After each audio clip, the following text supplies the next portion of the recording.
This is an important message from S.H.I.E.L.D. for Agent Codename GOTW.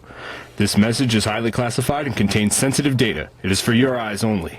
Agent Natasha Romanoff, codename Black Widow, has received a coded message. This message concerns you, so listen carefully. This message will self-destruct in 3, 2, 1.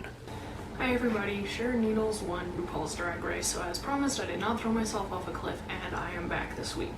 I want to apologize for the cop-out video I posted last week. I fully intended to post a full-length video, but all of a sudden it was 8 p.m. on a Wednesday, and I hadn't filmed anything, and I still had a finalist. But I'm back this week, so I had skin tight spandex bodysuit, so hopefully you all can forgive me.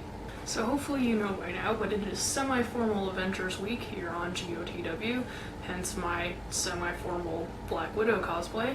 Steph kicked it off magnificently in her lovely girl Thor wig, and she talked about something we all know and love, cartoons. Which is oddly hilarious because that's what I fully intended to talk about last week, and so I decided I was going to talk about it this week, and what do you know, Steph gave me the perfect segue into that. So while Steph talked about the DC Nation, I'm going to flip it over and talk about the Marvel Universe block on Disney XD. On the Marvel Universe block are the Avengers, the Earth's Mightiest Heroes, which is currently in its second season, and Ultimate Spider-Man, which kicked off about a month ago. I've actually been a fan of the Earth's Mightiest Heroes for a while. It's a really solid series that even adults can enjoy. It's well written, it's a really good introduction to the Marvel Universe and especially the Avengers. On the Avengers team in this series are Iron Man, the Hulk, Captain America, Thor, Ant-Man, Black Panther, Wasp, and sometimes Hawkeye. There are also appearances by Black Widow, Mockingbird, Enchantress, and some of your other favorites from the Thor universe. The first third of the episodes are sort of introductory. Each character or pair of characters gets their own episode, so we know what they're about because the story actually starts before the Avengers are the Avengers. The story slowly evolves into becoming Thor-centric, as it turns out Loki is behind all the supervillain prison breakout madness that is the source of conflict for the beginning of the series. I realize I'm probably going to get hated on for this, but I am not really a big Thor fan, so I didn't enjoy the end of the series as much as I enjoyed the beginning. But having the Avengers sent to the Nine Realms at the end of the series and watching them fight their way out of it was a really neat way to lead up to the final battle against Loki. But overall, it's a really well-written show, and though it suffers a little bit from having too many characters, you still get to know everybody and you learn to care about them.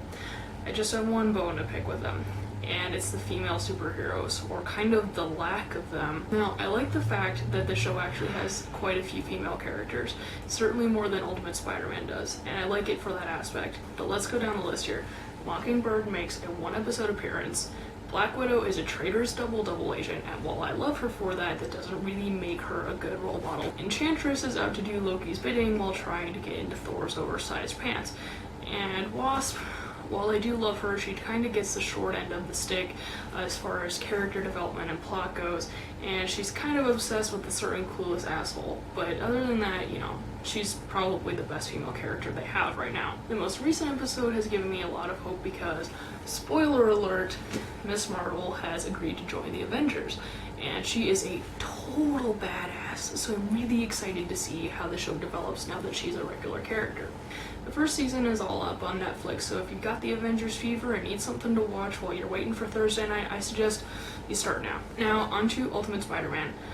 My boyfriend had to bug the crap out of me to get me to watch this, because here comes the hate train again. I've never been much of a Spidey fan. Growing up, I was definitely more of a DC kid when it came to cartoons. I believe I watched some sort of Batman series back in the day, and for a short while I was obsessed with Teen Titans, and I never had any interest in the Tobey Maguire movies. So I was a little reluctant to watch the series, but my boyfriend convinced me to give it a shot, and I'm really glad I did. There's one central character, and that of course is Peter Parker. The heart of the show is the fact that we are privy to his private and often hilarious personal thoughts. He breaks the fourth wall a lot, and that provides a lot of heart and a lot of humor. Agent Coulson is also a recurring character, as is the high school janitor who looks and sounds an awful lot like Stan Lee. There's been some strong hints that the other Avengers will show up. Tony Stark actually made his appearance a couple weeks ago, so I'm sure we'll see some other cameos before the season is out. Again, I have to complain about the female characters because there really aren't many. There's Mary Jane, of course, and there's also White Tiger, who is the only girl that is a part of Peter's S.H.I.E.L.D. training team. And she's kind of an unlikable hard-ass. But still, it's an enjoyable show to watch. Alright, finally, Steph asked us what Lantern Corps we would belong to. I will shamefully admit that Green Lantern is a series that I've yet to dip my toes into.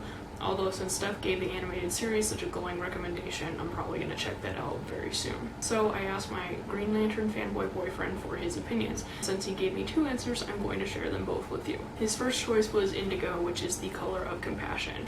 And that's a really nice thing for your boyfriend to say, right? And I think I agree with that. I like to think that I am a compassionate person, even if my sense of compassion manifests itself in ways that don't seem compassionate at all. Said also that I could be a Green Lantern, as green represents willpower. He says this is because of the amount of blood, sweat, and tears I put into my costumes and the determination I have to finish anything I set my mind to do. I usually classify that as just being generally insane, but willpower works too. Okay, I think I've talked long enough. Please subscribe and share and watch the other geeks. Everybody have fun going to see the Avengers this weekend, and I will see you all next Wednesday.